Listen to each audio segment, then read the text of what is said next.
Okay, welcome all of you to today's session. So, does anybody have any questions from the previous session?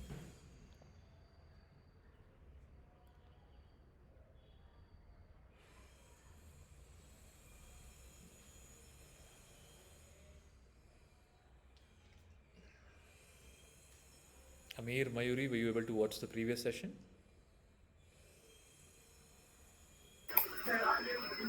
No, Guruji. No, sorry, Guruji, I couldn't. Okay, no worries. It's on the YouTube. You can watch it sometime. Yeah. So, anybody, any questions? Prithvi, Gautam, Tejas, Kavin? No questions.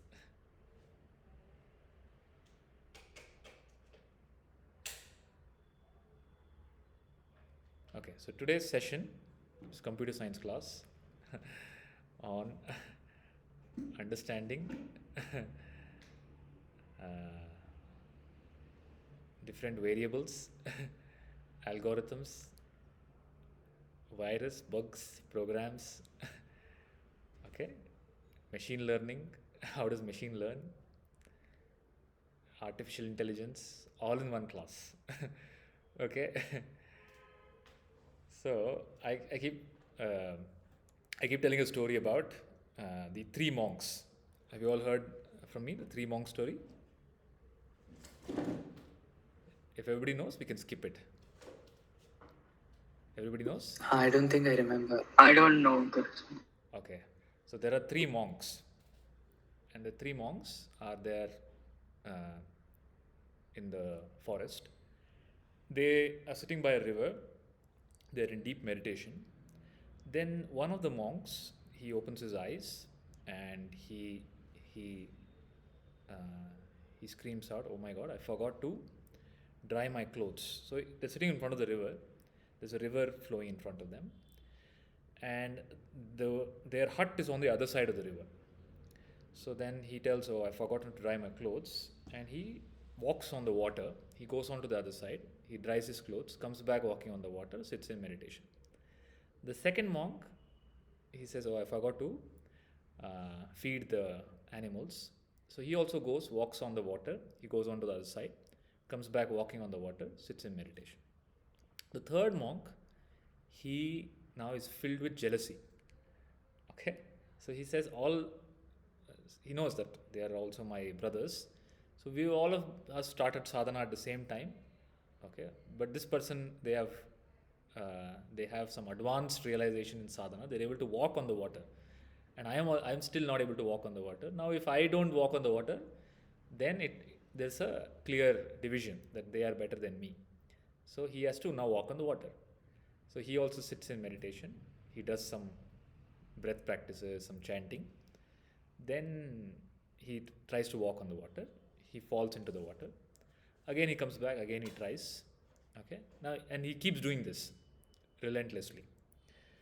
The other two, his company, they hear the sound, right? Something's happening in the water so much, and it happens repeatedly. So they open their eyes, and they see this fellow. He's drowning in the water, coming back again. He's trying to walk, and the one person looks to the other person and he says, "Should we just tell him where the stones are, so that he can right, so that he can walk on the stones and go to the other side if he wants to go?" So there are stones there which are a solid ground. On that they are walking and going to the other side. Correct? But the stones are invisible. The stones are invisible, but they know, some people know where the stones are. Okay, there's something hidden and you cannot see. Then you assume something. You assume that this is how it is. And that assumption, how close it's to reality?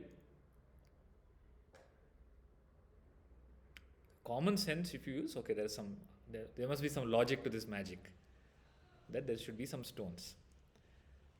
But that logical part doesn't open up. Why it doesn't open up? for this person. Assumptions. He is completely biased by so many contexts that they're in. First of all, they're monks. That means they have some powers, supernatural powers. They can't just walk on stones. They have to walk on water. Okay, and then there is some understanding of comparison between them. That something is more, something is less. Then something that I should also have it. Okay, just because they have it, I should have it. What they have or they don't have, this person has no clue. Okay, he's assuming that they have something.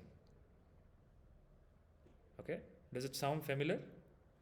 Does this monk sound familiar? So the premise here is this monk is looking at something that he doesn't understand, first thing. Then he understands it in a certain way which is very far from reality, second thing. Third thing is he's looking at his fellow beings, what they're doing, what they're achieving, and assuming something that should happen to him or is happening to them. Okay, they're all very advanced, they're very close to realization, that's why they're able to walk on water. It has nothing to do with that. Okay, so the direction of thinking itself is false. You understand? And what does all this lead to? All this direction of thinking lead to? It leads to some effort, lot of struggle, which you can be successful in. He can never be successful in that endeavor. Okay, because the premise itself is wrong, completely wrong. The understanding is wrong, the logic is wrong, and the narrative is wrong. So in the wrong pathway, you can't expect to lead to the right result. Correct? So now all of these are hidden, like the stones are hidden. The stones are very gross. Even the gross hidden things, he's not able to understand. What about the subtle hidden programs? So in all of us, so this problem statement seems familiar. Looking at something, not understanding it in completely wrong way. Okay, and building so many stories, thought patterns about what is happening, trying to understand what is happening, trying to fit yourself into that same game, trying to achieve something which is impossible to achieve simply because you are not able to understand what other person is going through, what other person's journey is. That is human life. You understand? And the whole problem is why it started. Why did the whole problem start?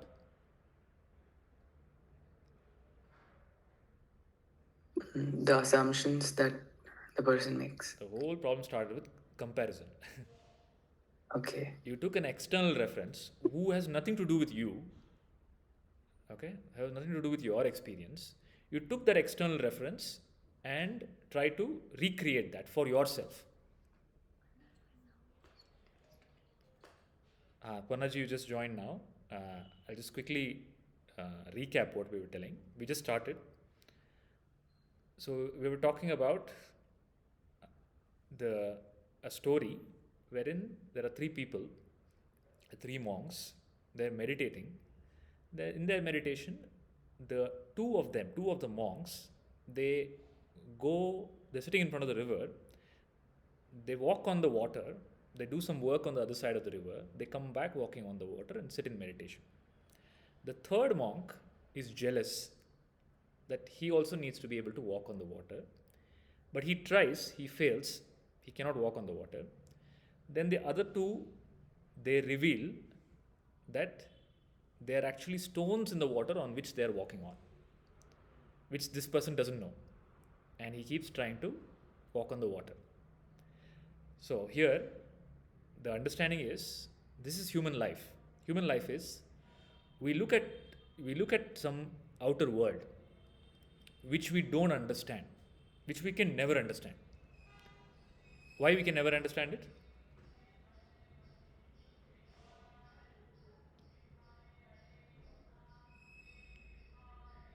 Why we can never understand? It's an illusion, and we have our own patterns through which we observe. It's a blurry vision. Okay, so for this logic, so this is a logical step by step. For this logic, we will keep aside illusion. So there are two school of thought, right? One is the absolute school of thought, transcendental, which is called the truth, spiritual view of life, where you say Brahma Satya Jagat Mithya. Okay, where you say Brahman is reality, everything else is illusion, Maya. Now, that is, then there is no discussion. Brahman is reality, everything is Maya. Over. Keep quiet. Now, here I'm trying to talk about or address wherein somebody is experiencing reality, the duality as reality. Is there a solution there? Because most people ask the question, you tell Brahma Satya Jagat Mithya, that I understand, but still I have problems in life. But still I have this disease. Still I have some finance problem. Still I have a job problem. How do I resolve that? If I just withdraw, if I think about the truth, momentarily, okay, it is illusion. But that friction and that suffering in life is not gone. Okay, the thoughts keep coming. What is the resolution for that? So that means you also require a solution in the realm of your problem, which is in the realm of duality. So now I'm assuming, or I'm taking your experience as real. Fine, take your experience as real. I'm not saying Jagat Mithya. Okay, you're saying Jagat is Satya, right? You're saying I am the body, Jagat is Satya, job problem is there, relationship problem is there, house problem is there, health problem is there, right? Fine, take that realm as real, and let's see in the realm that you define, is your definition of that realm correct or wrong? Okay? Is it clear? Is the distinction clear? And then we'll go to non-duality. So we'll go from where we are to non-duality. So from duality to non-duality. So now let's say this, your experience, like this person, there is some perception happening. Now is that perception, my first question is, so you assume the perception is real. Whatever you see is real. Fine. That I'm not denying. Whatever you see is real. Okay, there is some fire there, there is some fire there. It's raining, it's raining. Okay, there is some perception. The question is whether it's real or not. The real question is, can you understand it fully? So what if it is real? If you can't understand it, what is the point? Or so what is unreal? If you can't understand it, what is the point? Can you understand the world?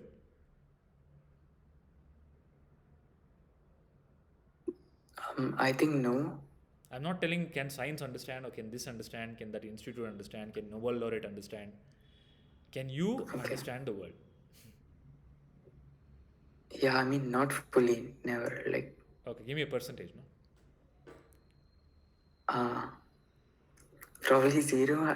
I don't know. Normally, when you ask this question, Guruji, what do you mean by exactly understand? What do you want to ask the question? The question is, How do you understand the world like? What do you want to say? okay, I'll simplify the question. You see a room, you're in some room, everybody's in some room. Can everything in the room and happening in the room come into your cognitive understanding logical realm? Can you grasp it with your mental faculty? Physical faculty, absolutely not, because you can't hold the room at all. Physically, it's impossible. There is no question there. Correct? Are we agreed upon that point? Physically, you can't catch the world. You can't.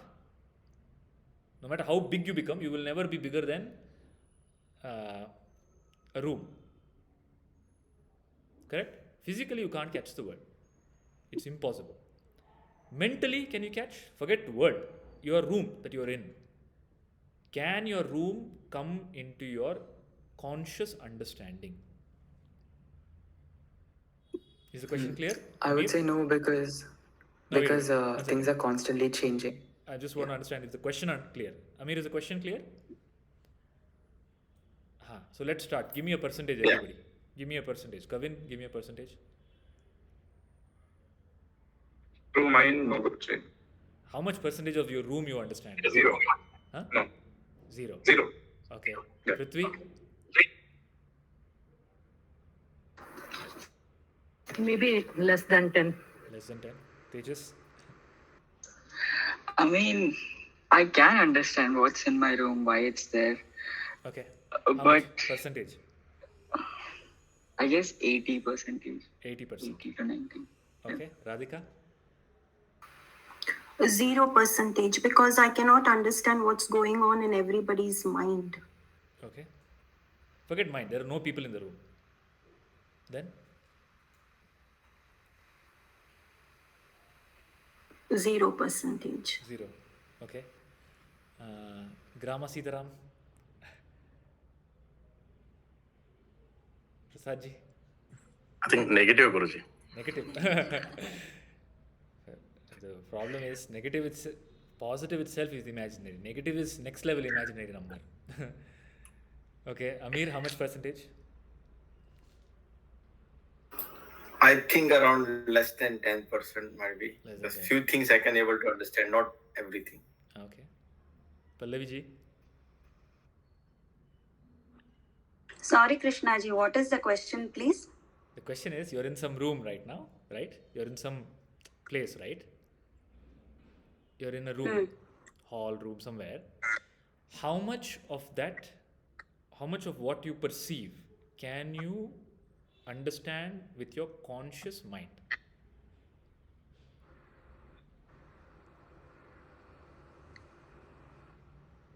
Your own experience, what you see, what you're experiencing, how much of that can you understand? These are just material objects with whatever I see with my eyes Correct. and hear. Correct. Material object. I'm asking about Yeah. material object only. Yeah, only with whatever my sense organs can perceive, that is all I can do. Only how much your sense organ. So what is the percentage? But if there is a person in the room, I will be able to perceive the say if the person is sad, or I can kind of absorb even when the person doesn't say it. So I can perceive a little more than just the sense perceptions. I can say that much. Okay, what is percentage? Give me a percentage. Percentage out of what? Out of 100, what you experience, whatever you experience, person, room, whatever world, life you experience, how much of that you understand? Percentage. So you say, I understand. Yeah. Of course, that would be 0, I guess. Yeah. 0. Okay, Gautam? Yeah, I think it is 0 because 0. things are constantly changing. So, Okay. Mayuri? yeah. Same, Guruji. I can't, with sense organ, what I can see that much only, but can't perceive it like. Actually, even with sense organ, you can't see. You That's- you can't. Little sense organ defect. You can't even see blue color. Correct. Okay, you can't even see. You can't even. You go to the sari shop, you will see colors that you have never seen in your life. Okay, then you will. That person will tell which color it is. It is tamarind brown. Whoa, I didn't even know that existed. Okay, rosemary red. I didn't even know it existed. Right. So sense organs, they always give a limited picture. So only Tejas is the gnani here. He can understand 80% of the room. So Tejas, do you know what all is there in your room? You know what all is there in your room only from what you see. But what you see, there is much more than what you see in the room. Is it all clear? So the room is an example. At any point of time, any experience in my life, I suffer from if I have to suffer, that means I'm making an unspoken statement that I understand what is happening. Do you understand the statement? If you're suffering, that means the hidden program is that I fully understand what is happening and I'm rejecting it. It should not be like this. Let's say somebody lost a job loss ho gaya. Then there is a suffering, there is a complaining, there is a cursing, why God did this to me. Okay? Why is that? And there is intensity in that experience, in that feeling, thought, and experience in the depression. It's intensive. Now, the intensive experience, can it happen if the person thinks it is unreal? No, it can't. No. It can't, right? So somebody who's watching a movie, in the movies, thousands of people are getting killed. You don't get affected because you know it's unreal. But something happening in your life, you get affected because you think it is real. Okay? No. The problem is not that you think it is real. The problem is you think you understand what is happening. Okay? And you have an expectation that it should not be like this based on my understanding. Is it clear so far? No, I'm not convinced with this. Okay, so something is happening in my life. Okay, let's take some experience. Is job loss an acceptable experience for you, Prithvi? Okay, yeah. Right? Job loss or health loss or something. Something that is uncomfortable to me is happening. And it's in the framework of my logical mind. My premise is, first thing is, I've taken whatever I'm experiencing is real. That is my first statement. What I'm experiencing right now with my sense organs, perception, body, mind is real. I am the body and this is real, correct? Any counter in this? No. Next level, I come, something is happening which I think should not happen to me. That is why I'm disturbed, right? Why am I disturbed? Because I don't accept what is happening. Why am I disturbed? Because I don't accept what is happening. I would not say just a single case of a job loss is something that will affect me. No. But when you are affected by a series of problems repeatedly, that is when you don't understand what is happening and you tend to be confused, right? Okay, so fine. That is extra problem. One problem is suffering for me, but many problems is suffering for me. It's context. Like people get affected by one problem, like with just one loss, somebody might take their life. With just one failure, somebody might take their life. Somebody will take failure for like that. So somebody went to astrologer. Okay, somebody went to astrologer, and the astrologer said, and he's saying, I had lost my job. Then my wife left me. Then my wife took 50% of what I had. Okay. Now my health, because of the tension, I'm losing all my hair. Okay. Back to back series of unfortunate events. What is the solution? He asked the astrologer. The astrologer looked at his charts and the astrologer said, it is very, very bad time for you. The next 2 years is going to be like this. Very bad time for you. Then the person says, oh wow, after 2 years it'll be better. Then he says, no, after 2 years you'll get used to it. Okay. So in life, there are some series of events will keep happening. Right? That is fine. There is some series of event happening. Loss, gain, something will keep happening. Now, I'm focused on your experience of it. You are getting affected by it. Fine. You say, I'm getting affected by multiple experiences. Fine. We'll take that scenario only. Job loss happened, something else happened, something else happened. 4, 5 bad events, bad things happen. Okay? Why did you get affected?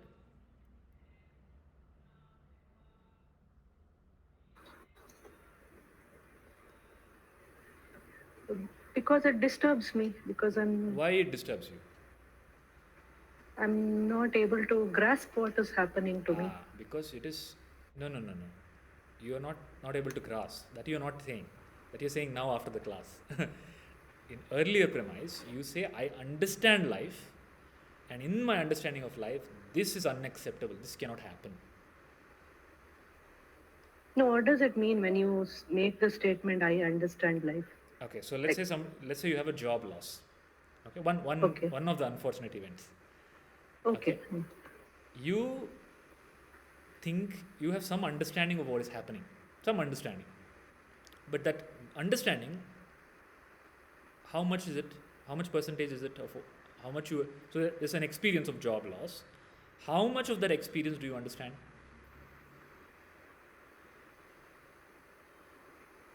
Barely 10-20%. Barely 10-20%. Yes. And Yes. in the framework of understanding only 10-20%, you reject that incident. You don't accept it. It is unacceptable to you. That's why you're disturbed. If it is acceptable, will you be disturbed? No. Let's say you're in total acceptance of what is happening. Will you be disturbed? No. No. You reject it. It is unacceptable that, okay, how can it happen to me? Forget job loss. Somebody on the street abuses you, insults you. How much of that event do you understand? Zero. I Zero. don't know why. Zero, right? But you never think about the Yes. understanding. I understand what is happening. You take it for granted. Your logic is in your inner logic. I'm talking about your inner logic. Deep inside, all of us have an inner logic that I understand life. Because I have gone to school. I have I have read so many books. Yeah, you've been programmed a certain way. Programmed. You understand. Yeah. Will you ever accept you don't understand?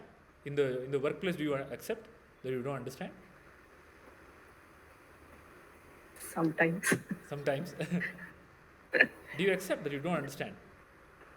Radhika, you understand Yes. what I'm saying? If there is a problem, I would say that I'm not understanding what's happening around. In life, you don't do that. In life, there's a deep embedded programming that I understand life. I know what is life. Arey, what do you know? That is what teenagers are. Teenagers are the embodiment. Anybody has teenagers, children? Teenagers are the embodiment of this highest wisdom. I know what is what. You are boomer. You are a boomer. You don't know. What do you know? Okay. Do you know life? I know technology. You don't even know how to operate one phone. You understand? So there is a deep inner, unseen program. And all of this is unseen program. Now, some of these programs are bugs. Some of them are good programs. Some of them are bugs. And the bugs, you know what is a bug? Bug is, let's say you open your, on your phone, you open your banking app. All of you have banking app on your phone. Suddenly in the banking app you open, it is showing you have $10 million in your bank account. Then you call up your bank. Wow, I want to encash it. I want to take it out immediately. Then the bank says, no, sorry. It is a bug. It is a bug in the application. It is showing you that you have $10 million in UI, but it's not really there. It's a bug. So similarly, so everybody understood it's a bug, right? So there is a bug in your machine.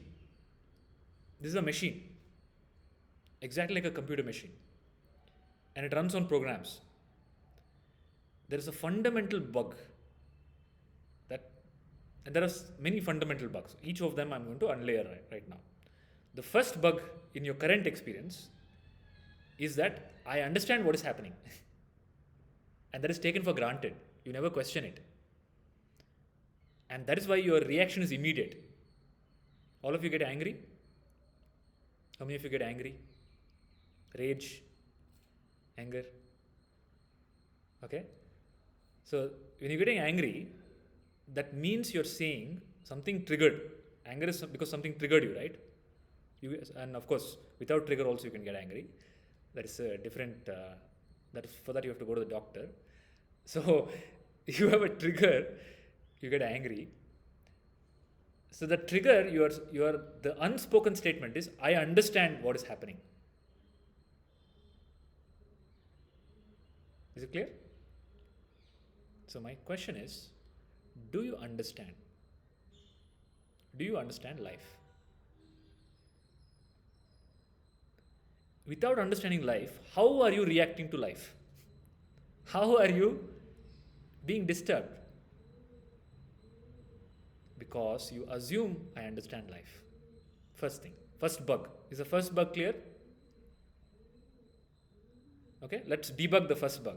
Debugging is there's a wrong program which is giving some wrong result, thought, feeling, emotion, experience of life that you replace with the right program. So the wrong program I'm stating is you do not understand life, neither can you ever understand life or world. It is impossible because it's so infinite. So Ravi, you missed everything. You missed all the light. We were doing a computer science session. We were just debugging the artificial intelligence.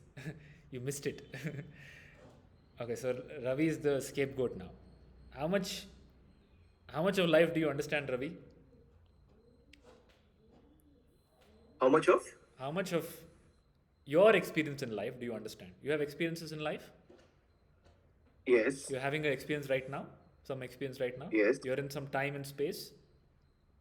Yes. What space are you in? What space am I in? What space, physical space are you in? You're in a room? Yeah. How much of the room do you understand? What is there to understand of the room?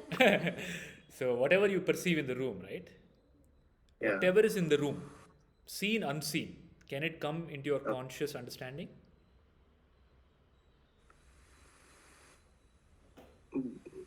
Whatever is coming to my conscious understanding, I'm seeing it. Whatever is not coming to my conscious understanding, I don't see it. So how much is that percentage? I don't know. When you don't know the unknown, you cannot calculate the percentage, right? You take a guess, no? Intelligent guess. No idea. So No idea. you don't know the denominator basically, so you cannot calculate the percentage. So you do not know the denominator. So you do not know a very maybe significant, insignificant variable in the equation. Yeah. So in any experience of life, you at any point of time do not know the unseen variable. Is that part clear? Everybody? There are two variables. There are two. There's some constant which is me. There are many variables which is known and knowable. Then there are variables which are unknown and unknowable. That is called world. No sense organ can perceive. No logic, mental logic can grasp it. Okay? And that is called, one part of that unknowable variable is called karma. That's why Krishna tells in the Bhagavad Gita, Gahano karmano gatihi. Nobody can understand how karma works. It is impossible. So in my experience of life, something bad happens, I'm getting disturbed. I am getting disturbed because there is a fundamental program inside me which states that I understand life and that I can understand life. You understand? There's a program inside me that says I'm intelligent, I understand life, and I can understand life. If I don't make that statement, it's an insult on my intelligence. Everybody following? I understand life and I can understand life. Now that's a bug. That is false.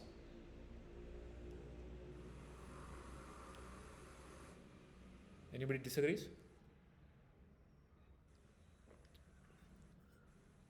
You cannot understand life. You cannot forget life. You cannot understand what is there in your room. There can be many subtle beings in your room. You don't know. There can be colors in your room that you can't see because simply your eyes can't facilitate. Okay. There are state machine. Everybody understands programmers understand state machine. Who understands state machines? Only they'll understand this example. Gautam, you understand state machines? I mean, a basic understanding, maybe not how they use it in the industry. An example that everybody will understand. Everybody orders food online. Yeah. So if you're in India, Swiggy, Zomato, whatever you order, right?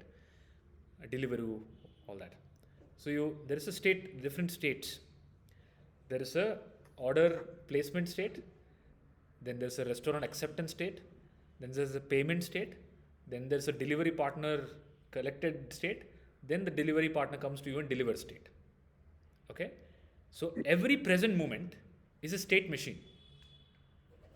There's a present state which is going to lead to another state which you don't know about. Do you know it? Can you fathom what is going to happen next? No amount of data you can tell what is going to be in the next moment. Can you?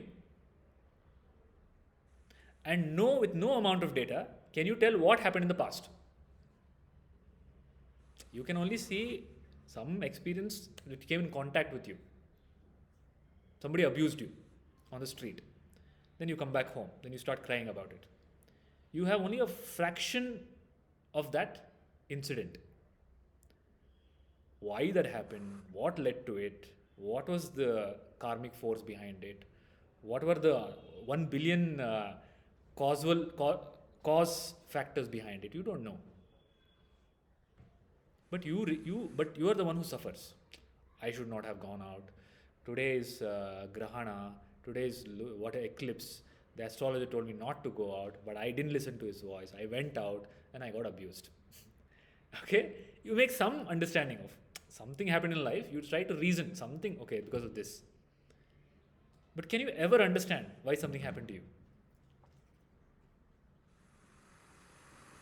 Then why do you regret? Why do you suffer? So, Prithvi, the series of unfortunate events, can you ever understand why it's happening? No. Then how can you have the audacity to reject it? How can you reject something? You don't understand. I think, Guru, as a human being, we are expecting our life should be going this sequence or this state of something like that. When it doesn't go as per that plan things, then we try to get distract or get. Okay, so that's what I'm telling. So you have some expectations from life. You have an expectation from something that you don't understand. That is the whole point of marriage. In marriage, you get married to somebody you don't understand. You can never understand. But then you have an expectation from them. Okay? Can you ever have an expectation from something that you don't understand? So now people talk about this AI, right? People say AI, nobody will understand because it's much more intelligent than you. You can never understand it. It understands you, but you don't understand it. How can you have an expectation from something that you don't understand? And that is life. In life, you have an expectation. So first problem is you think you understand life. There is a bug. The right program is you do not understand life. And you will never understand life. Simply because it has so many variables and data points and things beyond logical mind. Is that part clear? It has an angle of cosmic totality. It has an angle of microscopic. It has an angle of macroscopic. It has an angle of societal. It has an angle of geopolitical. It has an angle of biology, which is what is happening in your brain. Okay, you have some vitamin D deficiency. Okay, or somebody has some vitamin D deficiency. That person is irritable. They looked at your profile and they rejected it. Do you have any understanding or control over that? Do you understand what I'm saying, everybody? The factors that determine your experience are simply infinite. Where you are currently in life is because of infinite flow of things. Neither can you understand it, neither can you control it, neither can you command it, neither can you judge it. Prithvi, is it acceptable? Is it logical? Forget about acceptable. Is it logical? And I don't want to move outside of logic. The whole discussion today is going to be within the logic, framework of logic. So by logical standpoints, in my observation, so logic is I observe something and I make a logical conclusion. In my observation, life, any experience in life, I as an individual can never ever understand it, is my conclusion. Is it correct? Okay. Now there are two entities in the equation. I am there, then world is there, which is giving me experience. Okay. I am there, world is there. Now that world, is it intelligent or arbitrary? Is there intelligence in the world, or is it arbitrary? It is intelligent. Okay, Kabin, in your experience, only talk about your experience. Don't talk general. No generalization here. Very personalized. Your personal experience of life, in your life, is the world that you interact with, the totality. You can never understand it. But in whatever you experience, is that intelligence or is it arbitrary? It's intelligent. Okay, super intelligent. Okay, Prithvi, your observation? I don't know. The world that you see,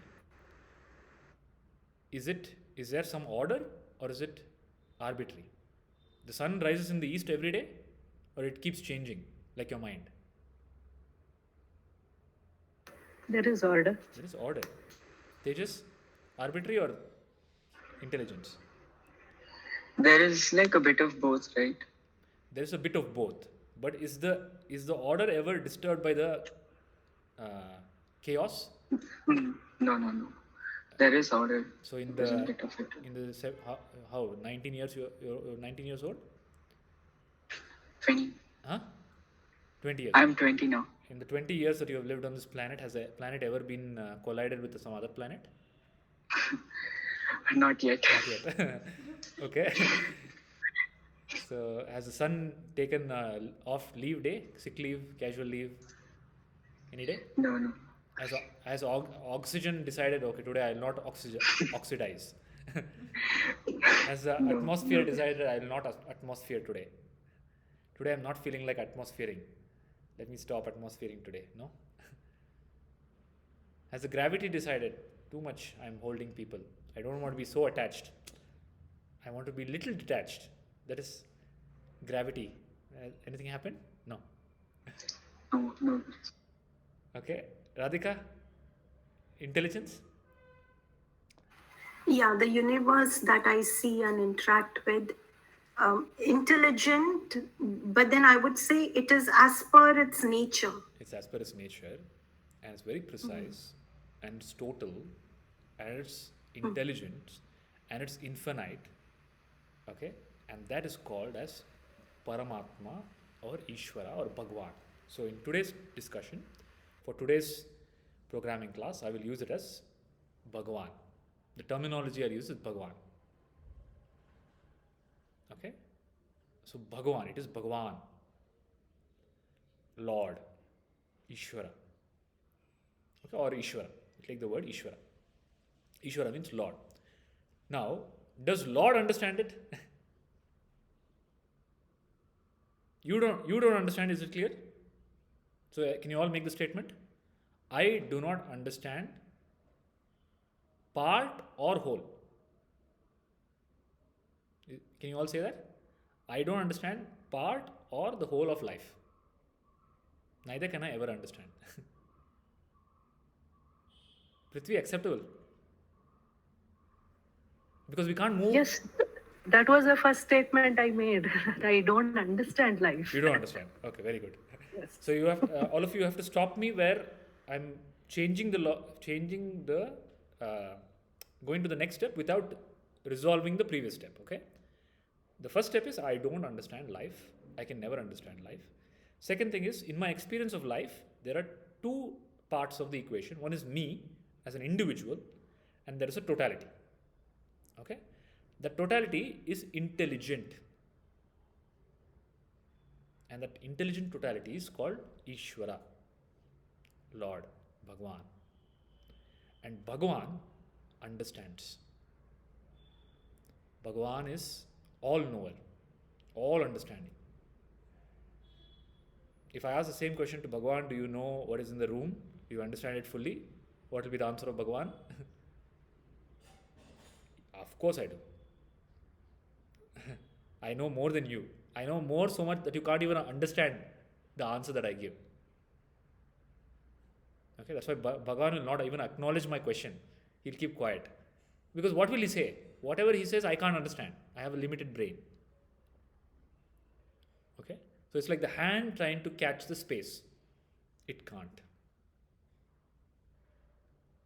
Similarly, Bhagwan understands the whole. So Bhagwan, the example is ocean. There is an ocean. Ocean has waves. Each individual, we are all like waves. Bhagwan is the ocean. And ocean knows all the waves. to its innermost depth and outermost potential. You understand these two things? Bhagwan knows you to your innermost depths, thought, feeling, emotion, program, which you yourself don't know, karma, background, past life, all that Bhagwan knows, and your future potential. That is called Paramatma. And somebody who knows all of this, can that person be wrong?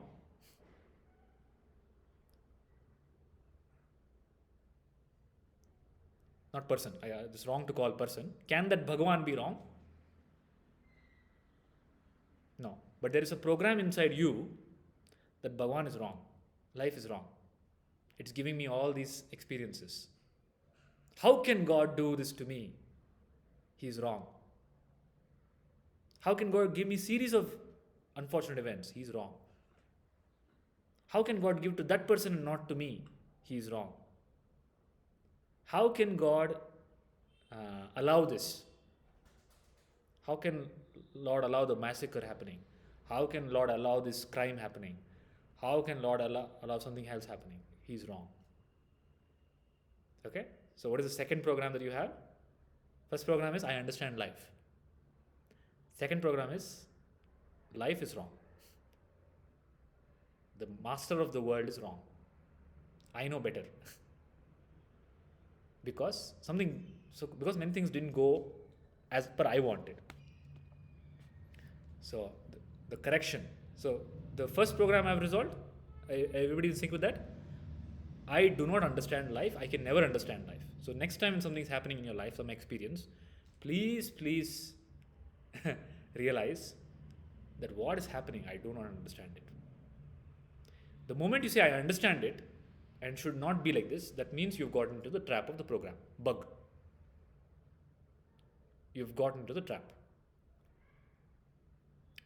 Second thing you say is, you say Lord is wrong. The correction in that statement is Paramatma. And another key is, when you're experiencing something, right, you cannot deny the Lord. If you give reality to your experience, you have to give reality to the Ishvara. For example, if the wave is giving reality to some part of the experience of the ocean, it has to acknowledge the ocean. Otherwise, there's no premise, no? If you're saying, see, job loss is some experience, right? If you're acknowledging job loss and if you're getting affected by job loss, you have to acknowledge the whole world in which the job loss is happening. You can't take job loss as isolated event. Correct? Some crime is happening. You can't take crime as isolated event. You have to take the whole context of the crime, which is the world. So you can't take your experience of life without Ishvara. Do you understand what I'm saying? The moment you say my experience, it's not your experience. Ishvara is already there in that. Because you are also part of that totality only. You are not disconnected. Now there is another bug. There's another bug, another program which says I am individual in this world. Okay? That means Lord is all pervading except me. I am special. He is pervading everything. Everywhere he's taking care of intelligence. But through me, I am only operating. I am individual. My thoughts are mine. My feelings are mine. My emotions are mine. My life is mine. Okay? My karma is mine. Is it true statement? Is there anything called as my life? Do you all say my life? You say my life? Again, you go back to the teenagers. Okay? They're the embodiment of my life. It's my life, my choice, my room. Arey Baba, I am paying the mortgage of your room. You are in my house. No, it is my life. Okay, then there was a father, there was one child, teenager. The teenager goes into the room, plays loud music, okay, and the father comes in, and the room is a mess. The father comes and tells, what is this nonsense? You're disturbing all the neighbors. Turn off the music. Okay, clean up your room.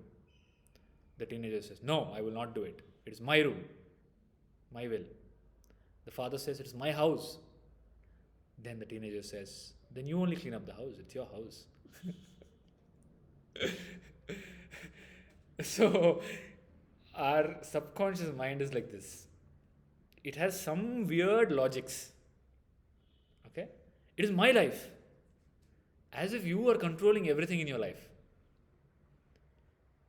Okay? Tomorrow, if you go to the toilet and if the poop doesn't come, you can't do anything. You have to go to Dr. Kavin for some laxative. You understand? You don't even have control on your bowels. You don't have control on your saliva. You don't have control on the secretion of acids in your stomach. You don't have connection of your neural functioning. Why are you laughing?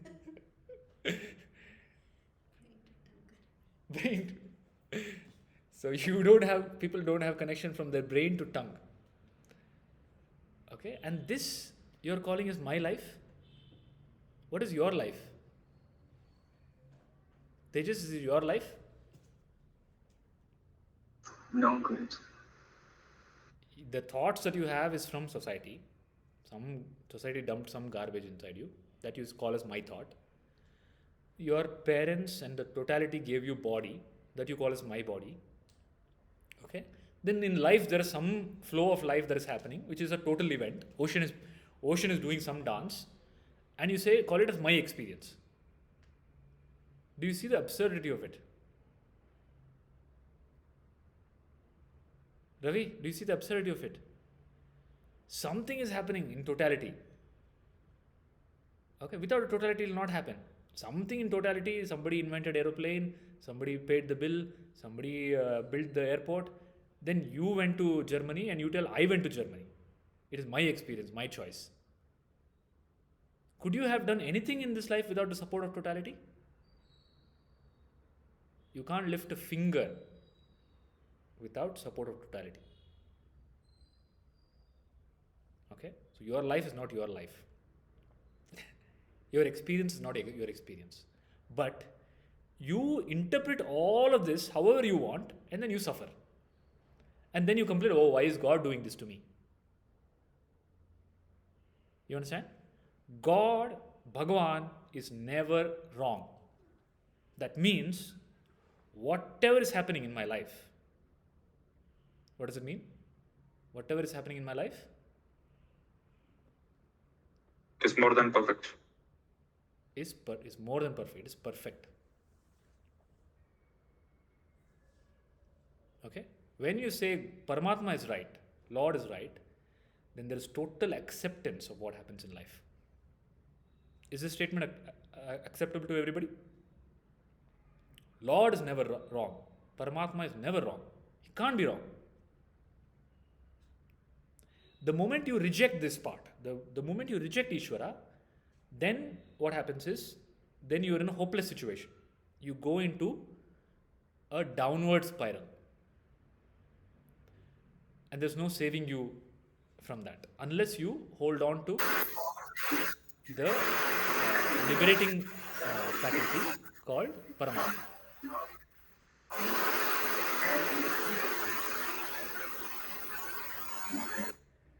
Okay, is it clear?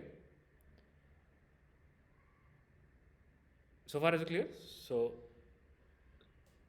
step by step is clear. Now we are at the step where we say Paramatma is right, always, no exemption. Husband is sometimes right, wife is always right. So Paramatma is always right. Okay, you understand? So Paramatma is always right, Bhagwan is always right. That means whatever is happening in my life is right. And that brings deep healing, acceptance. Otherwise, you reject life. You fight, you struggle, and you fight with anything that happens in life. Just accept, just say, Paramatma can't be. And this has to be logical. You have to logically come to the conclusion that Paramatma is right. Somewhere, if you feel, oh, Paramatma is right on many things, but this one thing he could have done different, he could have done better. Okay? Then there is a hurt, suffering. Please understand, the suffering in your life is because of your wrong programming or bugs in the program. These are all the bugs. The bug is you think you're individual. You're not. The bug is you think it is your life. It is not your life. The bug is you think you know. You don't know anything. You don't even know, even to give it some percentages, it's so minute. Okay, it is so minute in the contrast to what is out there. It is insignificant, not even microscopic. Okay, and you think you are you are the main character energy. Okay, you are the hero of your movie. All these are concepts of the mind. Clear so far? Yes, Ravi? So, when I understand that whatever happens is the will of God and will of Bhagwan, and I don't have to fight it. How do we explain the actions taken? For example, if a person has a disease and he has to fight it, he has to go to the doctor and get it treated, or should he say, no, this is the will of God, and he just has to accept it? Or when there is a country under occupation by a colonial force, so do the people fight against the colonial force and get independence? Or do they say, no, this is the will of Bhagwan and they have to just accept it? Yeah. So the part of acceptance has, I'll take the third step now. Before we go into acceptance, so far is it clear? Everything is the will of Lord is clear? So your question has two parts to it. There is some happening part which is happening because of the will of Lord. That part is clear. It is happening because it is meant to happen. The colonization or the disease or the plague or the tsunami or whatever, it is happening. That means, what is it? What does it mean? Will of God. Which is right or wrong?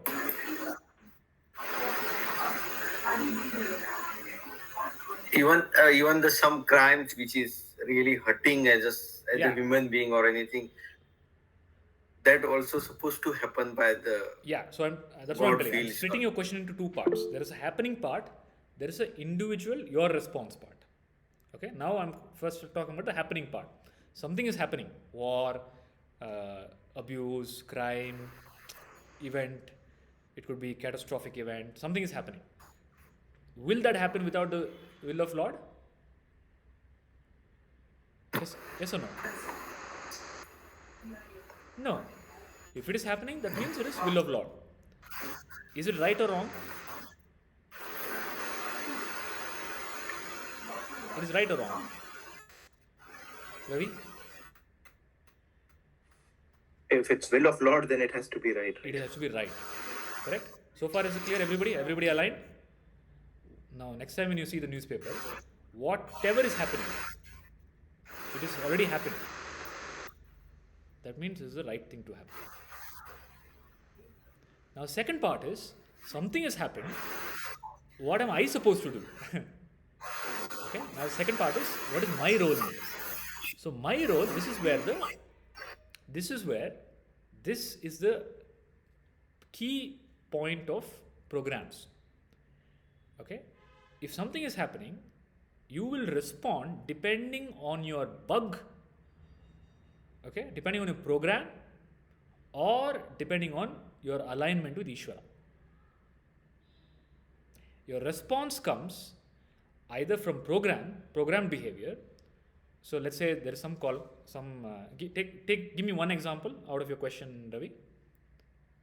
Call out one example. The British occupation of India. British occupation in India.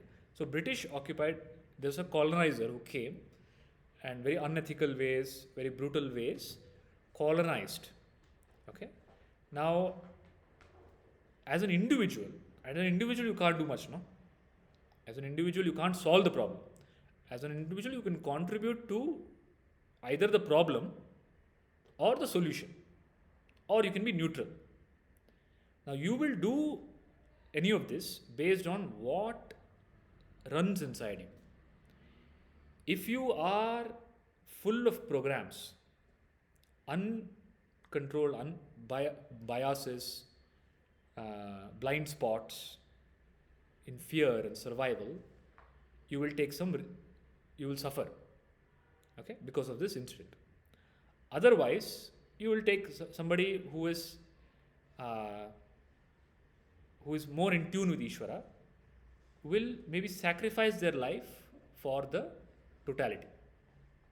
Or somebody who's neutral, who will say, I don't have anything to do with it, my job is not getting affected, let whatever happen to the world, let the world burn, I will take care of myself. Okay? The response comes from your inner construct, your inherent programs. Now, what your inherent programs are, we don't know. Did you get the answer, Ravi? So if your question is somebody is doing something wrong in front of me, what should I do? Should I say it's Ishvara's will and do nothing? Or should I take action? The question for you is, will you be at peace? Let's say you can do something about it. And you choose not to do something about it, telling it's Ishvara's will. Will you be at peace?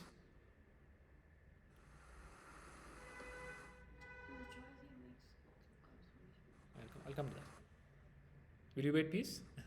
I don't know. So something is happening.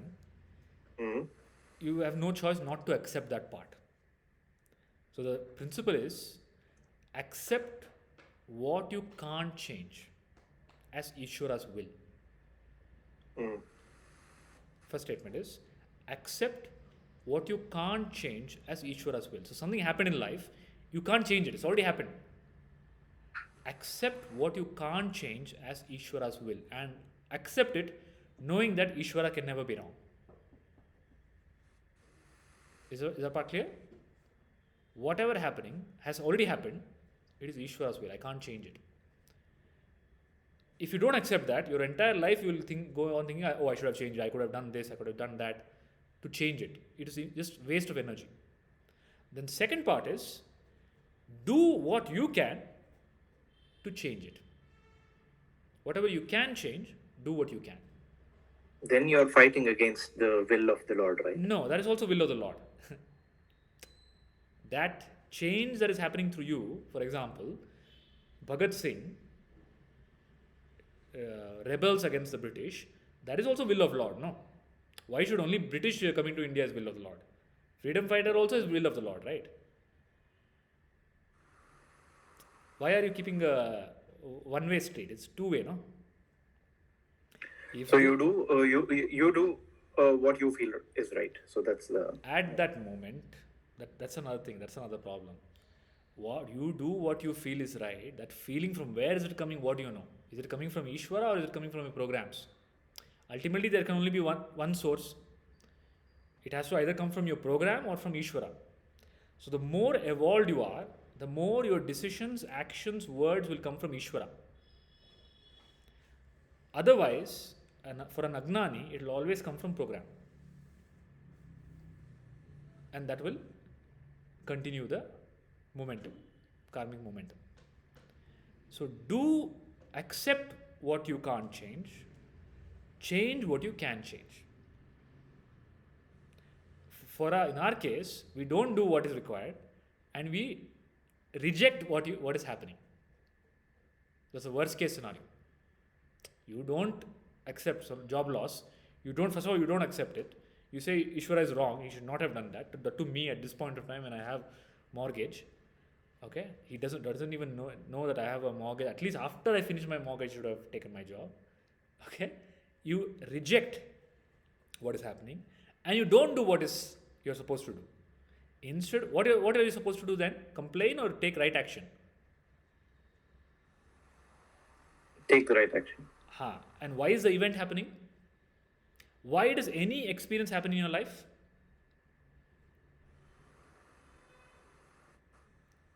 See, if Ishvara is right, why does any experience happen in your life?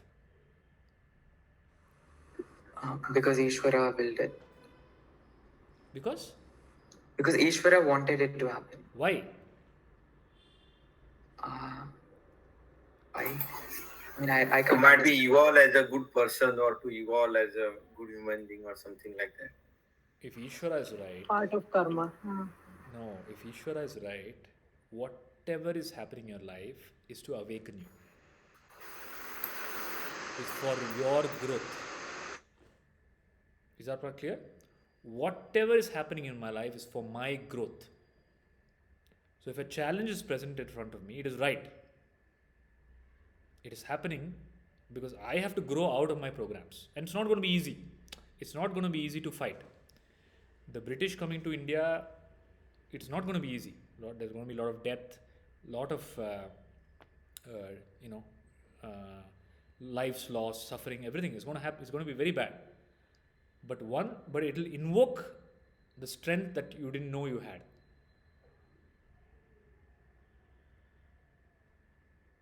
Do you understand?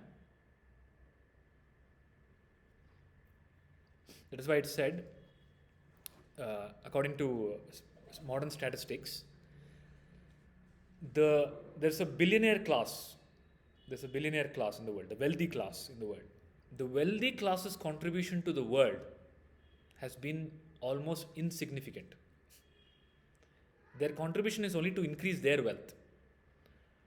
All the greatest contributions, scientists in all fields, irrespective of the field, has come from underprivileged people. Do you understand? The innovation happens, okay? The solution is found when you are hungry. If your stomach is full, you don't do anything, no? You understand? So why is it there? It is for your growth. Do I have a choice? What should I do?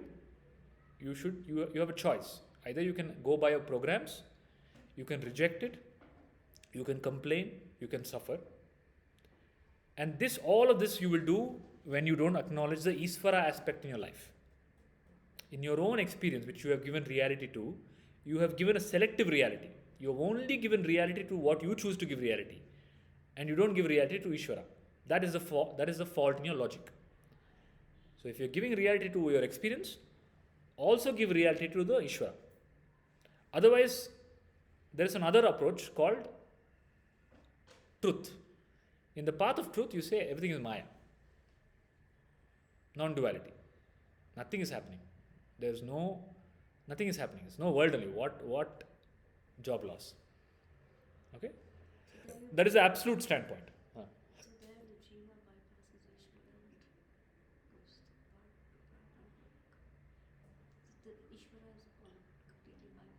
So the question is, in that case, there the individual, Jiva, is bypassing the Ishvara and going to Parabrahma.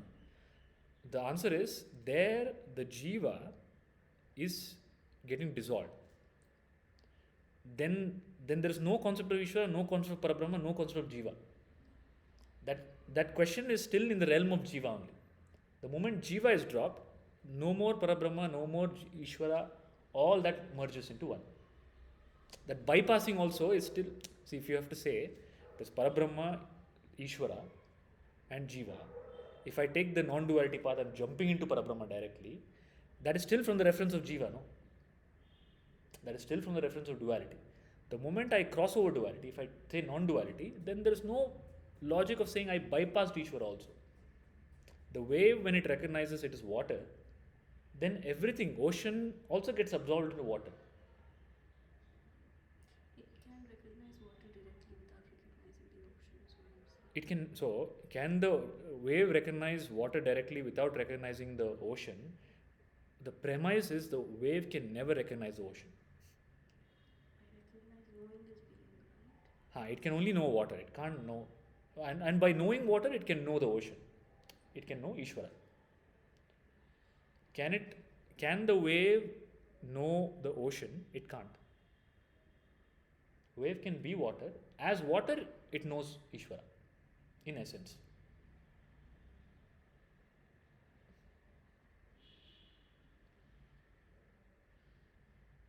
Okay, so coming back to the Ravi's question. Ravi's question is answered? What is the answer?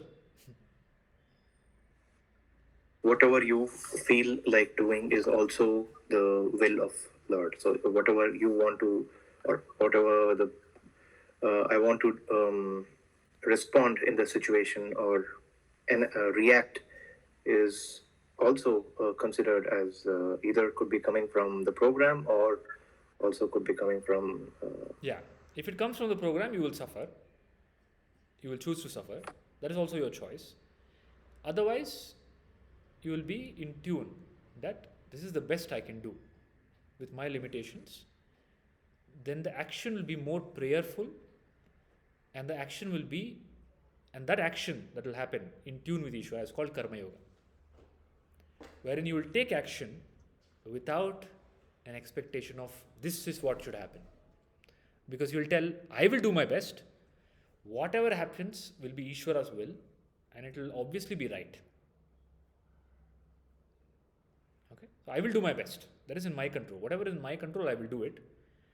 The result will come from Ishvara, because the result I can never understand. It is a totality. Like, how can I understand? It's too big, no? I can't control the result. But I'll say whatever comes as a result, I'll accept it because it is Ishvara's will. It is right. It is the right result. And this brings tremendous peace in me. Yes, Gautam? Guruji, is my program not the will of Lord?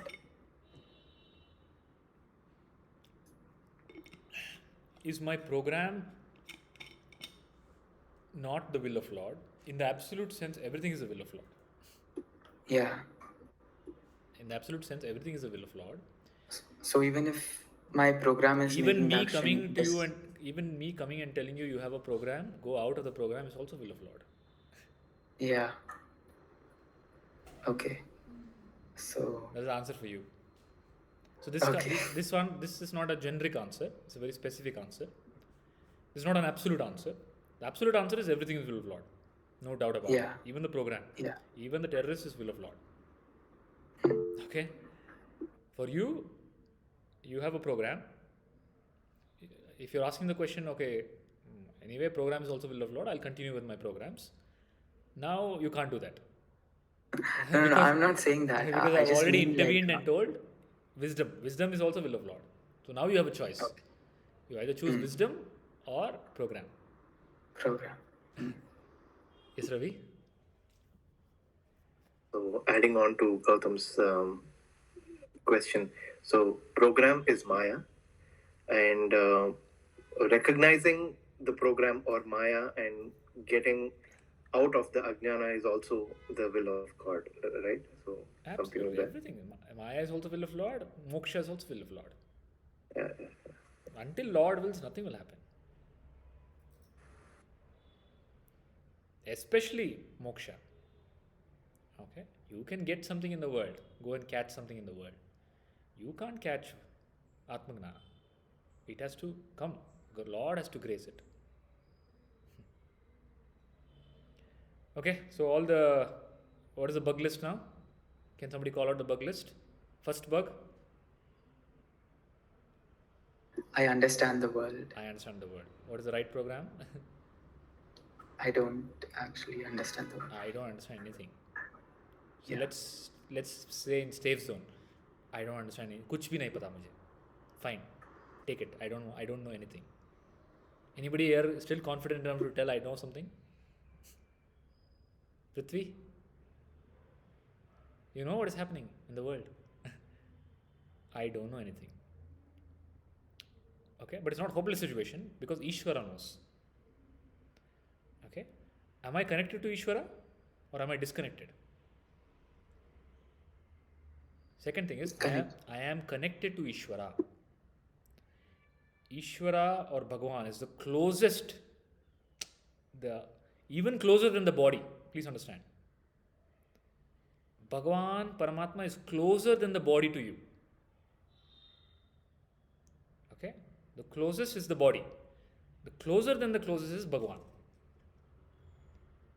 Okay? And he's always right. And whatever is happening in my life is for my growth. And there's no doubt about that.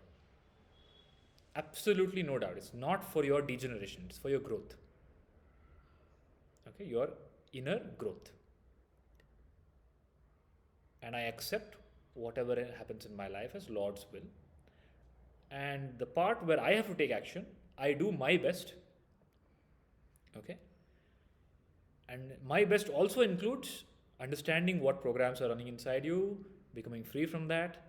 If you're unable to become free from that, asking guidance, like health, no? Ravi gave the example of health. Something is health problem I have. Should I just accept it as the will of Lord or should I go to the doctor? You have to take the right action. Okay? The right action is going to the doctor. But there is nuances in the right action also. You have to go to the right doctor. If you go to the wrong doctor, your action you have taken is right. But you can go into wrong problem. So I had one of my uncles. He had some shivering in the leg. He went to the doctor. Then the doctor said, no, I can't help you. You have to go to a neurologist, neurological problem. He went to the neurological doctor, okay, quite a popular one. And that neurological doctor told, okay, there's some problem in your brain. I have to drill a hole in your brain. There's some liquid there. I have to remove that. That is causing the problem. Then my uncle got scared. So then he went to another very famous doctor, neurologist. Then that neurologist said, no, nothing, it's just an age-related problem. This is the problem. He did the right diagnosis, gave him some medicine, and it became fine. So going to the doctor is one part of the right action. Going to the right doctor there are more nuances. It's not just straightforward. So in any decision that I have to make, I have to see what is the right thing to do. If I don't know what is the right thing to do, I have to ask the best possible resource. Okay? And I have to, ultimately, you will come to a point where I can't do anything more. I'll come to a dead end where I've tried everything, but still the problem persists. Then it's completely up to Lord, Ishvara.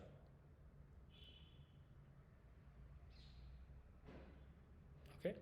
There is a flip side to this. You can go to that point of complete hopelessness and surrender to Ishvara at that point when you have done your best, and then you say hopelessness. So the example here is, there is Draupadi. Draupadi is being disrobed in the palace. She's a princess. She's being disrobed. It's very shameful. And she holds on. And then Krishna comes, and in the last moment, Krishna saves her. Then she complains to Krishna. Krishna, I was calling you, but you didn't come. Why didn't you come? Then Bhima is there.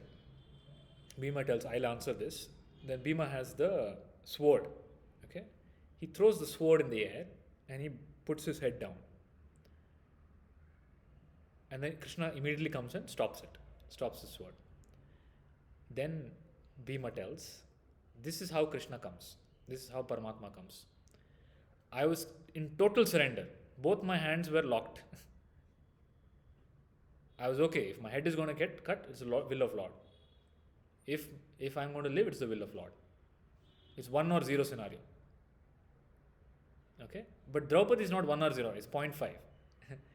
She's holding on to the sari.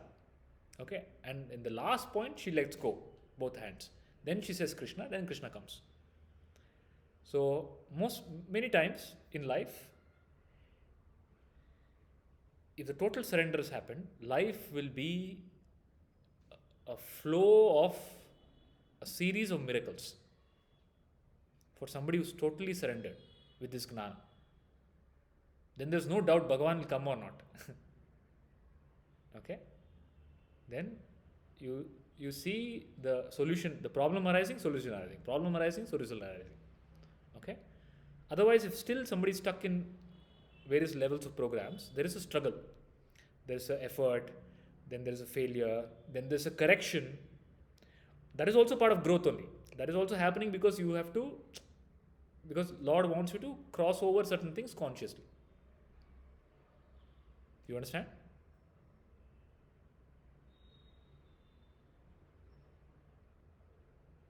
And this understanding of the mechanism of the totality is called gnana. It is also called bhakti, where it is a true devotion. You've heard of bhakti, right? Bhakti doesn't mean doing puja. Bhakti doesn't mean doing bhajan. Bhakti means Lord is right, always. Whatever is happening is Lord's will. It is best for me. And unwavering faith that one who knows who is right will not let me down, will protect me, will save me.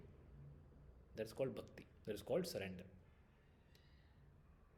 Okay? This is in the realm of duality. In the realm of duality, you must always, if you're in duality, if you're experiencing duality, suffering, pain, okay, disturbance, always hold on to Ishvara, Bhagwan. Then Bhagwan becomes a savior. That's why Krishna tells in the Bhagavad Gita. And this statement that Krishna tells in the Bhagavad Gita applies to when you're in duality also. Okay?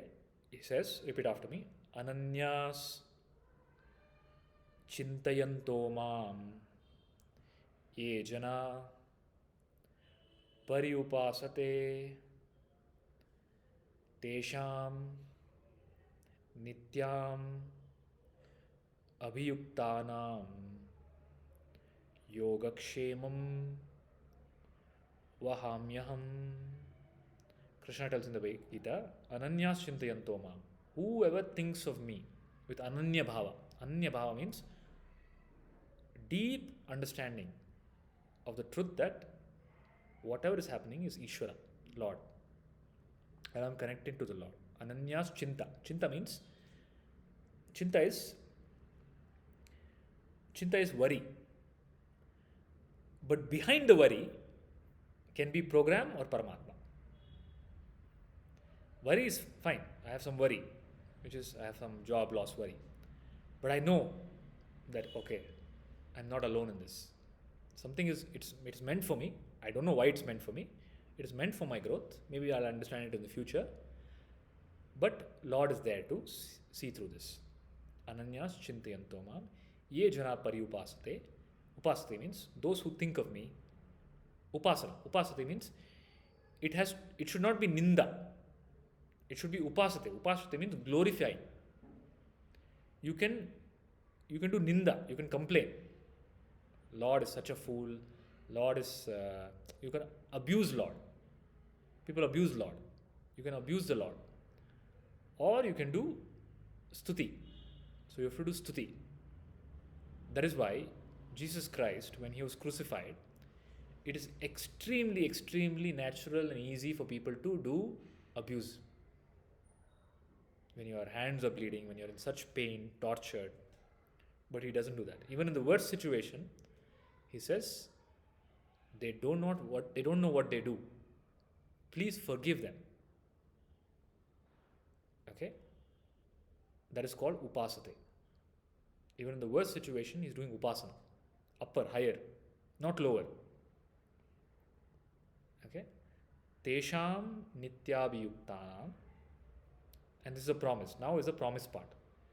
And it's a promise that Ishvara is communicating directly to you, to Jiva, through Bhagavad Gita, through Guru.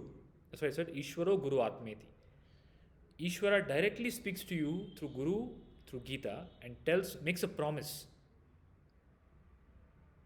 Now you understand the totality, the all-intelligent, all-knowing one is making a promise. It is very different from your promise. Your promise is very contextual. Okay?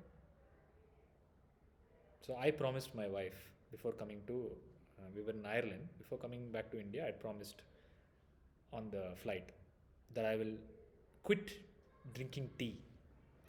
Okay? And I will not drink tea, I will go off the substance, the tea substance, right? As soon as I landed in India, first thing I drank is tea.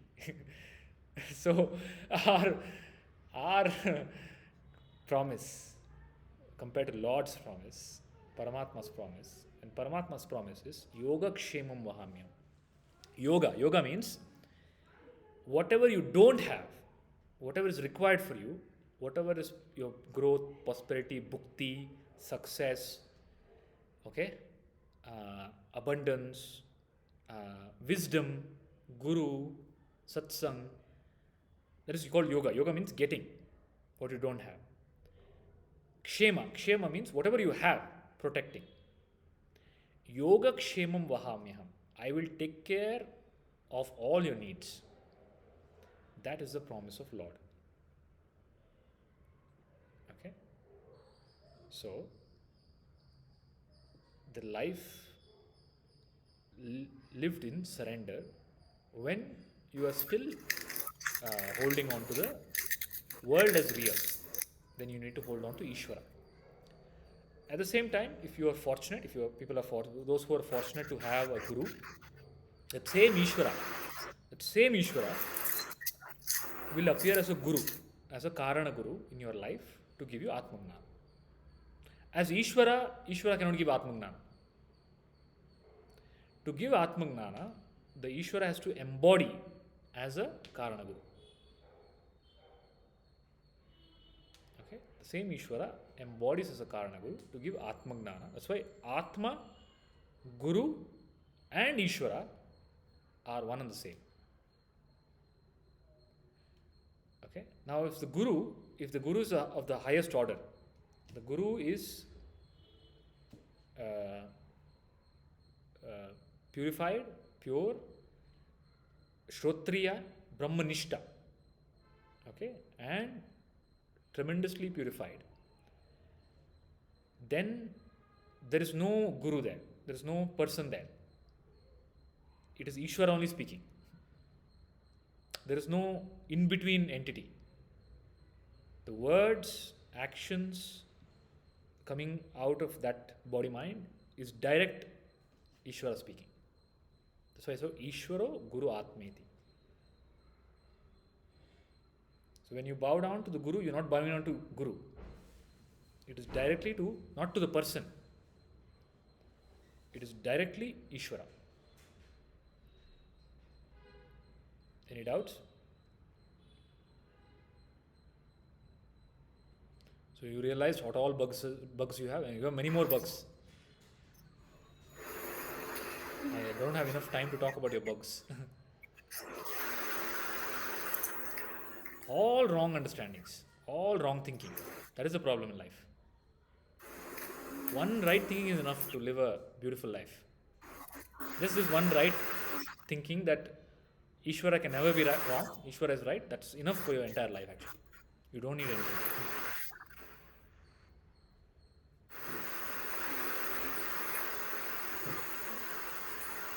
Okay, any doubts? Guruji, one doubt. So he was giving the incident when Draupadi was trying to save her, Yeah. holding the sari or something. But as a human being, she was trying to save herself before going to Krishna or something like that. So Correct. her actions also was correct from her point of view or her thinking that time. So it's not about right or wrong. See, again, one more other thing is Lord does not judge. The judgment is very human mind nature. There's no judgment in Lord. Okay, that's why Lord is benevolent to Asuras and Devatas. Lord does not judge. So this is told, that incident I called out to tell how it is hard for people to come out of programs.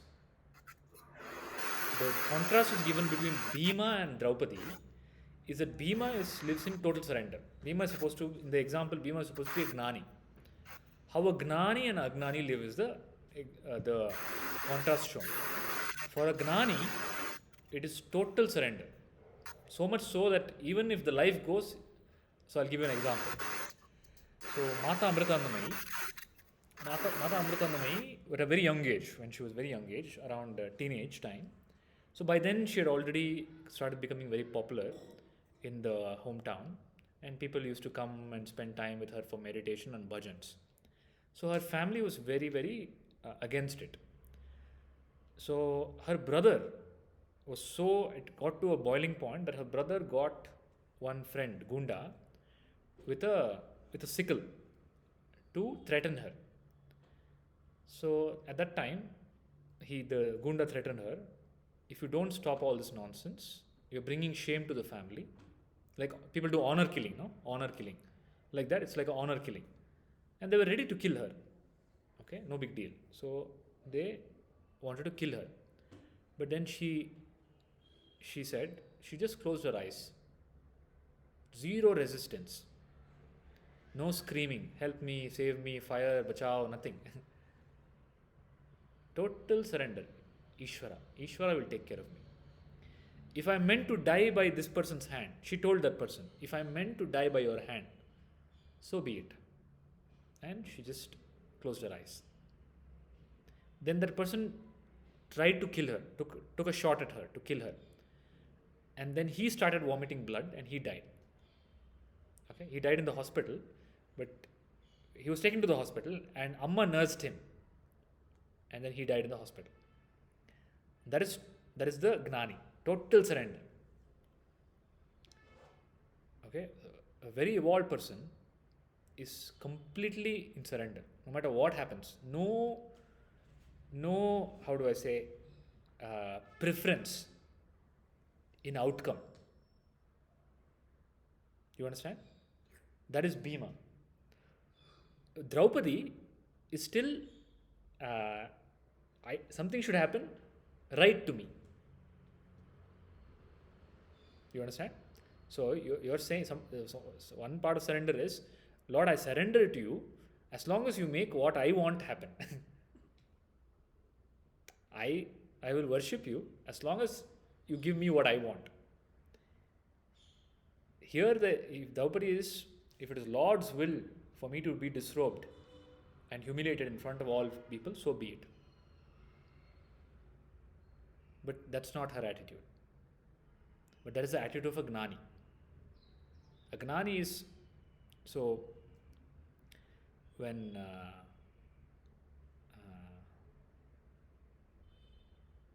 Alexander's teacher had told Alexander that, hey, you're going to India. In India, I know there are a lot of wise people. Bring the wise people back to me. Alexander had two teachers. Okay, one was Aristotle. The second one was Diogenes. So Diogenes was a man there was a pot, like a earthen pot. He was living in an earthen pot. He's a Gnani. Then Alexander came to know that, okay, there's somebody called Diogenes who's a Gnani. So he sent his soldiers to get Diogenes. Diogenes said, I won't come to anybody. You bring that person to me. He has no fear of death. Then Alexander goes to meet him. Then Diogenes says, Hato, Baju Hato. You are blocking the sunlight into my house, into the pot. He doesn't care if you are Alexander, anything. Then the soldiers, they tell him that we're going to kill you. You're insulting the king. We'll kill you. Diogenes says, if I'm meant to die by your hand, I'll die. When you live in total surrender, Lord will take care. But there's no doubt.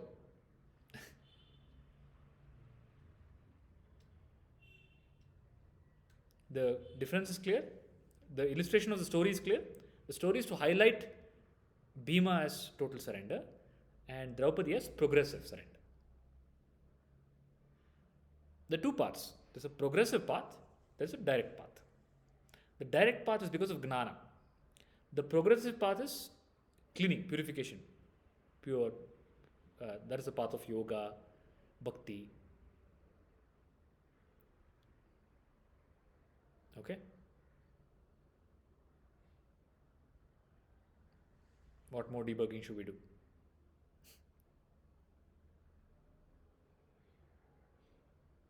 Prithvi, is it clear? Yes, Krishna, clear. Is a series of unfortunate events clear? Yes. The series of unfortunate event is the best thing to happen to you. That's why it happened. Or to anybody. If it is happening, that is the best thing. That is the right thing to happen.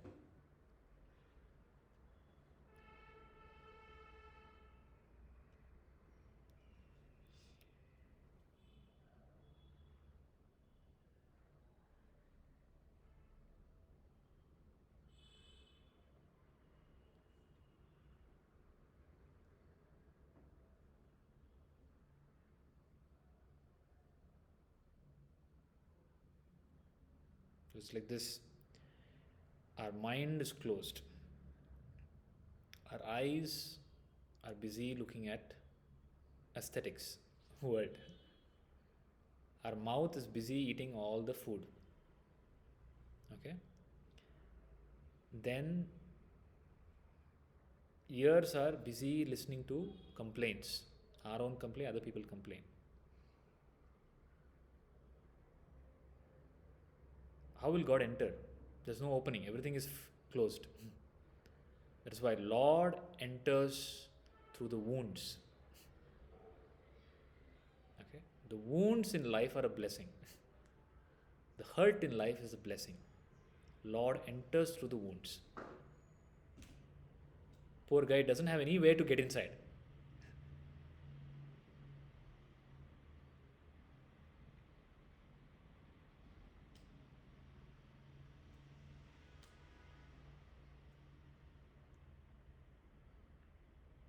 So what I've given you today is Ishvara Gita. Okay? The Ishvara Gita is understanding that I don't understand, but Lord understands. There's no such thing as called my life. It is Lord's life. There's no such thing as my will. It is thy will. Thy will be done. Okay? And the promise that Lord will take care. That's why Krishna tells in the Gita, surrender to me. I will take care. Sarvadharman parityajya mamekam sharanam vraja aham tvam sarvapapebhyo moksheshyami machuta. You do not understand the karmic forces. You don't understand anything. You don't understand how your brain works, how your body functions, how your mind functions, what unconscious, subconscious programs are there. What are your triggers? What are your cause for your relationships? Okay? Why the people in your relationships are behaving like that? You don't understand. You don't understand what you have done. You don't understand your own actions in the past. You conveniently forget. and you don't understand your desires. You desired something, then you forgot like the child, no? The child says, I want this. Then by the time the parent goes to buy that, I want something else. So many things that you've got is because of your own desire that you only don't know.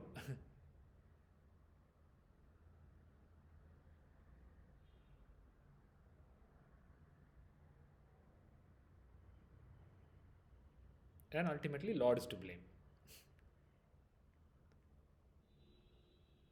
But Lord doesn't complain also.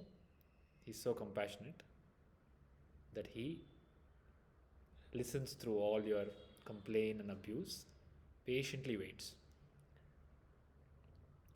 One thing that Lord has, another thing about Lord is, please always associate to Paramatma as an ocean of infinite compassion.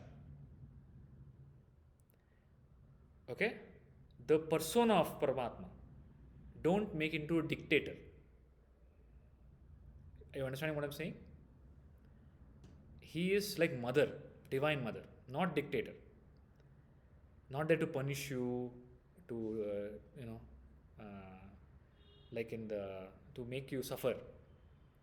It is just to see you grow. So ocean of compassion, ocean of love, ocean of patience, ocean of wisdom. Okay, this is Paramatma. These are the qualities of Paramatma.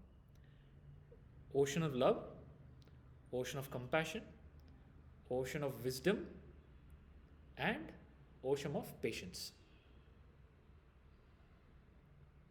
So whenever you think of Guru, God, Atma, your own inner self, these are the qualities of the self. And ocean as peace.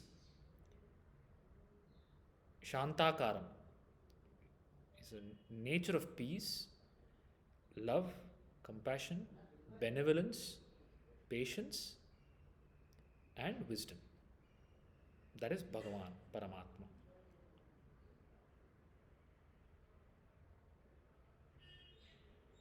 Where is that Paramatma?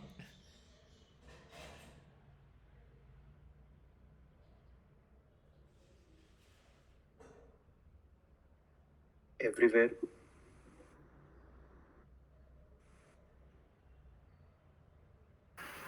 Paramatma is always here and now. Everywhere, but here and now. Here, this moment. Every moment. Here and now.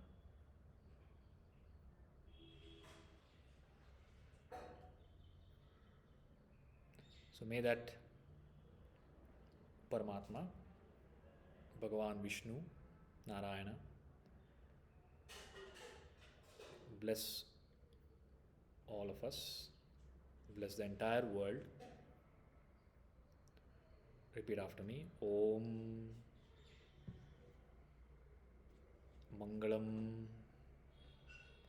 Bhagavan Vishnu Mangalam Garudadvaja Mangalam Pundarikaksha Mangalaya Tanohare Loka Samasta Sukhino Bhavantu Loka Samasta Sukhino Bhavantu Loka Samasta Sukhino Bhavantu. Harihi Om. Shri Gurubhyo Namaha. Harihi Om.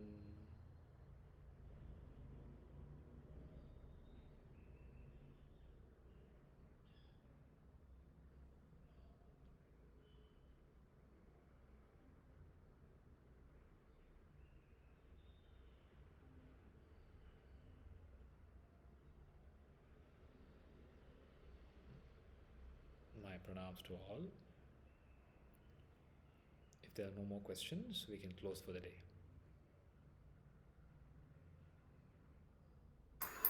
Thank you, Guruji. Thank you. Hari Om. Hari Om, Guruji. Hari Om. Thank you, Guruji.